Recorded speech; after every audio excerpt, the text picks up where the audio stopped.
បានធ្វើសកម្មភាពប្លន់ទៅលើជនរងគ្រោះហើយ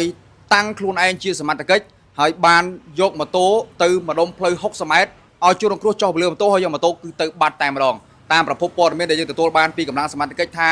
មានជនសង្ស័យដែលគាត់បន្លំខ្លួនធ្វើជាសមត្ថកិច្ចហើយមានកំភ្លើងខ្យល់មួយដើមប្រើនឹងបានធ្វើសកម្មភាពធ្វើដូចឯងនឹងសមត្ថកិច្ចទៅចាប់ឃាត់ខ្លួនជនរងគ្រោះហើយសួរនាំរហូតប្លន់ម៉ូតូរបស់ជនរងគ្រោះបានសម្រេចនឹងយកទៅបាត់តែម្ដងទទួលបញ្ជាដឹកនាំផ្ទាល់ដល់ខ្ពង់ខ្ពស់ពីសំណាក់អាយដាមឧត្តមសេនីយ៍ឯកជួននរិនអគ្គស្នងការរងនិងជាស្នងការនគរបាលរាជធានីភ្នំពេញនិងលោកឧត្តមសេនីយ៍ត្រីប៊ុនសច្ឆាស្នងការរងទទួលផែនការងារនគរបាលព្រំប្រទានលោកឧត្តមសេនីយ៍តូលីប៊ុនអេងស្នងការរងទទួលដឹកនាំ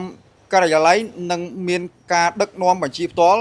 ពីលោកវរៈសេនីយ៍ឯកមុំសវននេះការិយាល័យនគរបាលព្រំប្រទានកម្រិតស្រាលនៅថ្ងៃទី20ខែតុលាឆ្នាំ2025វេលាម៉ោង 11:30 នាទីការិយាល័យនគរបាលព្រំប្រទានកម្រិតស្រាលរាជធានីភ្នំពេញបានធ្វើការសហការជាមួយកម្លាំងអធិការដ្ឋាននគរបាលខណ្ឌមានជ័យនិងខណ្ឌដង្កោបានស្រាវជ្រាវឃាត់ខ្លួនជនសង្ស័យម្នាក់បាទនៅចំណុចផ្ទះសំណាក់អប្សរាផ្លូវបេតុងភូមិដំណាក់ធំសង្កាត់ស្ទឹងមានជ័យ3ខណ្ឌមានជ័យពាក់ព័ន្ធទៅនឹងករណីលួចបាទនឹងប្រើអំពើហិង្សារហូតលួចម៉ូតូជនរងគ្រោះបានន័យថាប្លន់តែម្ដងប្រិមិត្តបាទដែលតាំងខ្លួនឯងជាសមត្ថកិច្ចបានន័យថាខ្លែងបន្លំជាសមត្ថកិច្ចប្លន់យកម៉ូតូរបស់ជនរងគ្រោះកាលពីថ្ងៃទី17ខែតុលាឆ្នាំ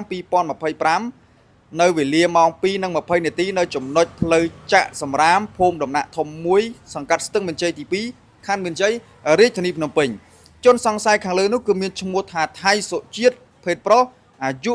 28ឆ្នាំជាជនជាតិខ្មែរបាទវត្ថុតាងចាប់យកបានហ្នឹងគឺម៉ូតូម៉ាក Yamaha FZ ពណ៌សលីខៀវដែលពាក់ស្លាកលេខបាទខេមរៈភូមិន្ទ1 22 27បាទនិងទី2ហ្នឹងគឺកំភ្លើងហ្គាសកែច្នៃម៉ាកលុកបាទបាញ់គ្រាប់កាមកង់បាទដែលបានកាន់យកធ្វើសកម្មភាព